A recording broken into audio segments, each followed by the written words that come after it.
Жумгалда 59 миллион сомго жаңа курулуп жаткан Таштөбө орто мектеби учурда курула элек жатып, кайра жарактан чыга баштады. Чатыры жабылбай калып, үстүнөн аккан суу дубалдарга түшкөн. Алдындагы полуда жаракат кетип, былды чөгүп кеткен. Өзүңүздөр көрүп жаткан мектептин абалы зээнди кейитет. Мектеп 2016-жылы курула баштаган. Курулушту Бек курулуш жоопкерчилиги чектелген коому колго алып, бөлүнө турган 59 миллион сомдун 22 миллион сому гана мектепке жумшалган. Эми 37 миллион сому бөлүнбөй ушул абалга келип турат. Өлүп атпайбы? Ошону биз канчалы жок дегенде кыргызчылап бергиле, айлана сапаты турсун деп канча рет какшадык. Депутаттарга жогорку кеңешке кирип каттар менен кайрылдык. Мына биз бөлөбүз, тиги болобуз деп кой эле, жок болуп атпайбы? Айра кеткенден бөлмөсүнө туруп эле. Эми анан Büyük değiştik emez, kutu cevabı çıktı. Büyük musluk şunlar, şunlar.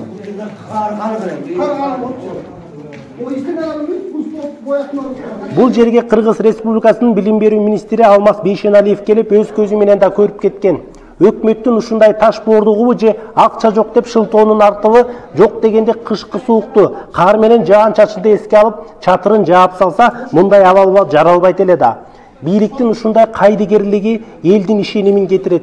Билим берүү министри келген, билим берүү министри уш жерден өзү таанышып кеткен ушул мектептин абалы боюнча. Бирок азыр Таштөбө айылына расмий түрдө жооп бериле элек, ошондуктан элдер билим берүү министринин жообун күтүп жатышат.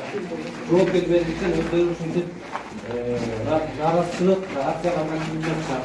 Учурда окуучулар эски мектепте билим алып, ал жакта батпай бир партага 3 окуучу отуруп окуп жатышат. Пандемия учурунда аралыкты сактагыла деп тапшырма бересиздер. Ушундай абалда кантип аралык сакталсын? Эски мектептин жарымыдагы бала бакча болуп иштеп жатат. Эски мектеп 150 окуучуга ылайык болсо, учурда 373 окуучу билим алып жатат. Ушуга көңүл буруп койсоңуздар кандай болот эле урматтуу бийликтегилер?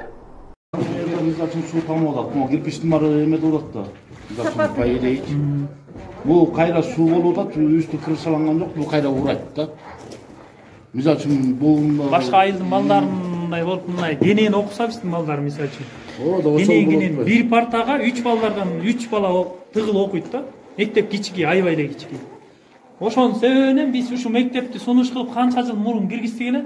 Ушу салынып башталгандан элдин баары сүйүнүп келип ушинтип жардам берип неметтик эле. Кайра ошо ойдон жок. Ичине көтөрүлдү, кайра жараксыз абалга келди да.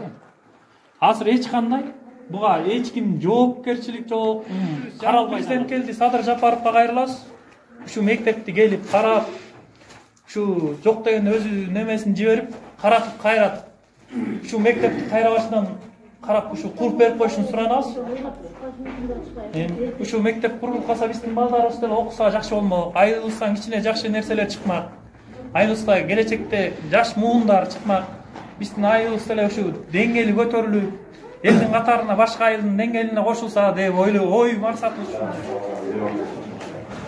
Могу каржы учурунан ушундай болот.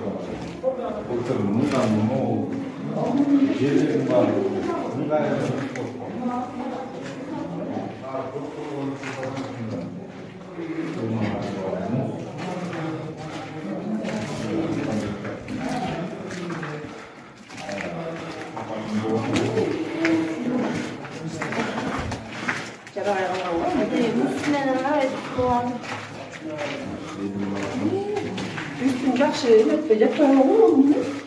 Üstü cavullikti.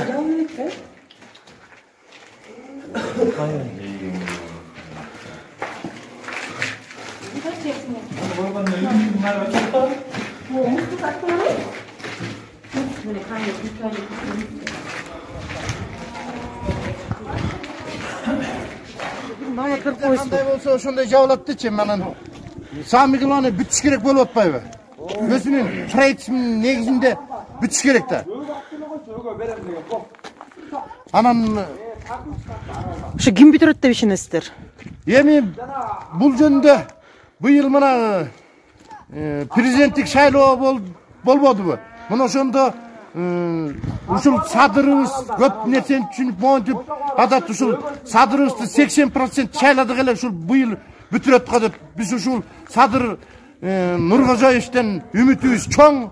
ушул ошого жетсе ушул нерсе анан сөзсүз түрдө куруп берет деген ишенич бар. Садыр Нуркожоевич элдин атынан да тигүү суранып атам.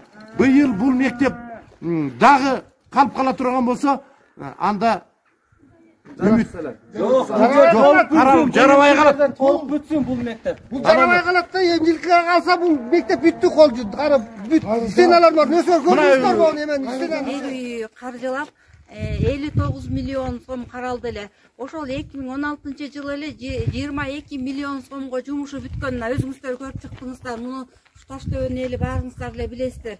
Биздин азыркы окуп аткан мектебибиз болгону 10 гана окуу кабинети бар, 19 класс комплектибиз бар. Бизге окууга өтө эле оор болуп атат. Бул жөндө кече жакын каралды эле ошол биздин билим берүү министри Алмазбек Бейшеналиевич келди эле, ошону өз көзү менен көрүп кетти эле. Ушундан үмүт кылып эле анан ошол жерде биз да катыбызды бердик эле. Андан кийин ошо биздин область райондо билим берүүнүн башчысы Насыбал уулу Каныбек дагы өзүнүн ошол биздин даярдап берген папкаларыбызды алып барып ошол тиешелүү жерлерге кирип келди эле. Ошол биз дагы ошол окуучулар азыркы кырдаалга байланыштуу аралыкты сактап дегендей мындай жакшы шарт менен окусак жакшы эле болмок.